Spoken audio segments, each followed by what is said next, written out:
Here in St. Catharines, we are home to Brock University and Niagara College, with a student population combined of almost 30,000 students. Now, naturally, because of this, we have a lot of investment opportunities for student rental properties here in the St. Catharines area.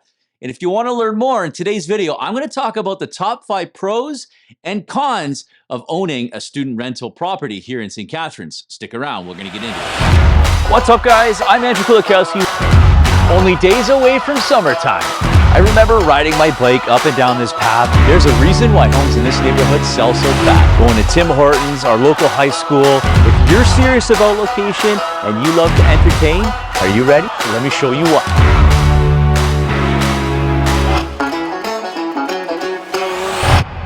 Welcome back, guys. I'm Andrew Kulakowsky, a local realtor with eXp Realty and born and raised right here in the Niagara region. If this is your first time visiting my channel, welcome. If you haven't already noticed, my channel is all about what it's like living in Niagara, from work, play, eating, buying and selling real estate, and literally everything else in between. Now, in today's video, I'm going to talk about the top 5 pros and cons of owning a student rental property here in St. Catharines. Let's get into it. Now, first, we are going to begin with the cons. Now, I just want to highlight that no student rental is created equal. And for the context of this video, I'm going to talk more about the extremes of the pros and cons. Now, the number one con is students will be students. We can't avoid this. Obviously, when kids leave home to go to school, they're there to have fun and learn at the same time. And the reality of it is, when you put 5 or 6 students in a home, they're going to have fun, they're going to have parties, and things are going to happen. So if you are an investor, you have to assess your risk tolerance and make sure that you are okay owning a student rental. And the number 2 con is that student rentals require more attention. Now, I will make an asterisk on that is not always the case. Obviously, there are good student rentals and there are bad student rentals, and it also comes down to how you're managing the property.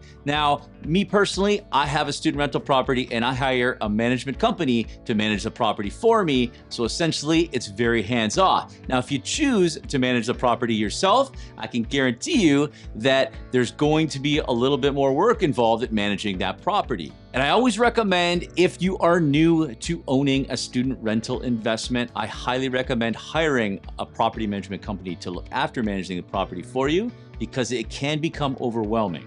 And the number 3 con is that student rentals can become challenging with regards to financing them. A lot of big banks and conventional lenders don't offer financing on student rental properties. Now, they consider it problematic, or they really just don't want anything to do with it. Now, don't be alarmed. There are lenders that specialize in student rental properties. So if you're interested in moving forward or learning more about purchasing a student rental property, my biggest piece of advice is lean on a good mortgage broker that has experience working with banks and working with agents who specialize in purchasing student rental properties.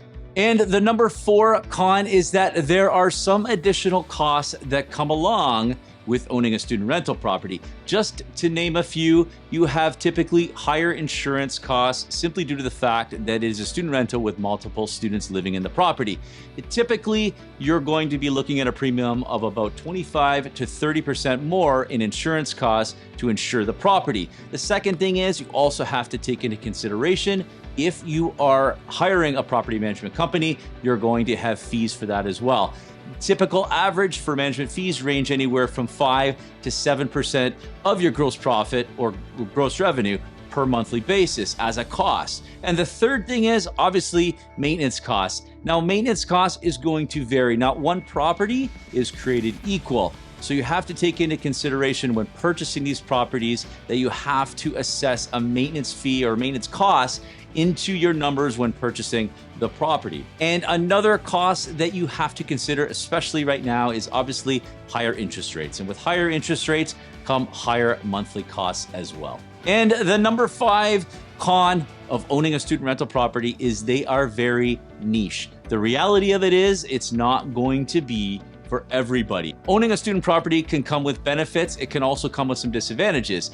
And if you are considering selling your student rental property, you have to keep in mind that it is a niche audience that you're going to be marketing that property to. It's highly unlikely that you're going to be finding a user or someone that's actually going to be moving into that property, simply due to the fact that there's going to be a lease in place.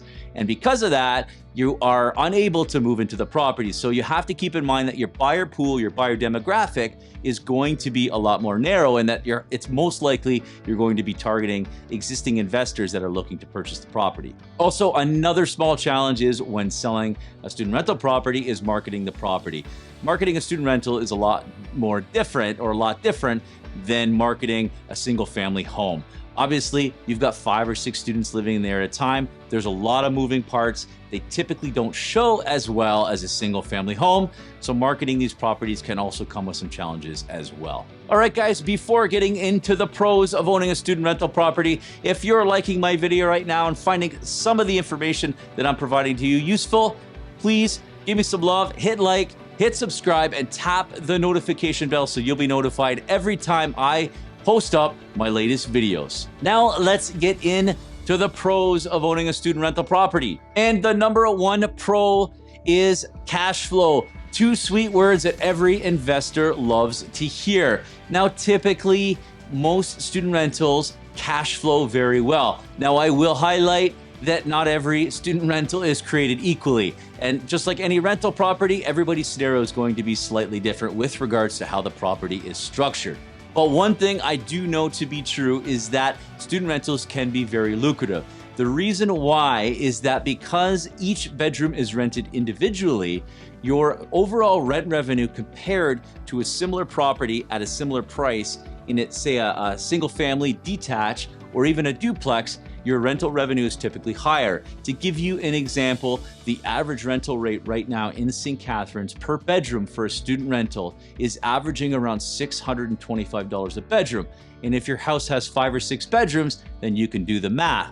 Now, if you compare that to a single family detached home, if you're able to rent that property out, let's say it's a 3 or 4 bedroom or even a 2 bedroom, that property is going to hover around $2,200 to $2,300 a month plus utilities. And the number 2 pro is that there is low vacancy and high demand. In St. Catharines, there are not enough student rental properties available to house all of the students. That's why obviously you're seeing the school itself build high density student rental housing in the area. Now, that is a good thing for an investor looking to invest in a student rental. Obviously, low vacancy is exactly what you want. You do not want your property vacant. The benefit to having a student rental is that there's always going to be a lineup of students that want to rent that property year over year. And in many cases, a lot of students who rent the property, they end up staying there as friends 2 or 3 years in a row. And the number 3 pro is that 1 lease for 1 year. Now, what do I mean by this? I know my property management company that I deal with, when they rent to students, they always have 1 lease signed with all of the students on that 1 lease with parent guarantors. Now, the benefit to this is I know that my full year, it's going to be fully rented, and then I'm going to collect rent every single month guaranteed. And having the parents as guarantors gives me the peace of mind that if 1 student doesn't pay, we know that the other 4 or 5 students are going to be all over them to make sure that obviously the rent is paid up. The other big benefit to having the property management company is that they handle collecting all of the rent and make sure that all of the rent is always paid up on a monthly basis in a timely fashion. Another huge benefit to having the 1-year lease is that even if the students choose to go home for the summertime or leave for a 2-week break, or whatever the case may be, you're guaranteed your rent no matter what, even if they're not even occupying the home during that time. And the number 4 pro is that there is quick turnover. Now, what do I mean by this is that basically when students rent a property, you know they're not gonna be there for that long. Their school terms are typically 4 years, so they'll usually stay in that property 2 to 3 years at tops with the group of friends. So you're guaranteed to be able to project for the future. You're also guaranteed to be able to keep your market rent at the highest level at any given time. And another benefit to quick turnover is that you have the ability to anticipate the rent cycle and maximize your market rent. And the number 5 pro is that student rentals are recession-proof. No matter what state of economy we are in an economic downturn, you're guaranteed that students are still going to go away to school. And I could give you an example of this. I know firsthand experience that over the past 2 years, even during COVID, the demand for student rentals was still there. The company that I work with in the same office, Rentals 101, they had every single one of their properties fully rented, even during COVID. Students still wanted to be out of their parents' house during COVID, even though they were still doing a lot of their academic and education online. Okay, so if you haven't already noticed, obviously, I am a huge advocate of owning and investing in student rental properties here in St. Catharines. So if you're interested in learning more about investing or owning student rental properties here in St. Catharines, make sure you do one thing and reach out to me directly. You could call, text, email, or snail mail. I don't care how you reach out to me. Just make sure to reach out. We can schedule a phone call at a convenient time that works for you. But that's all for now, guys. Thanks for watching. I appreciate it. We're going to see you all on my next video.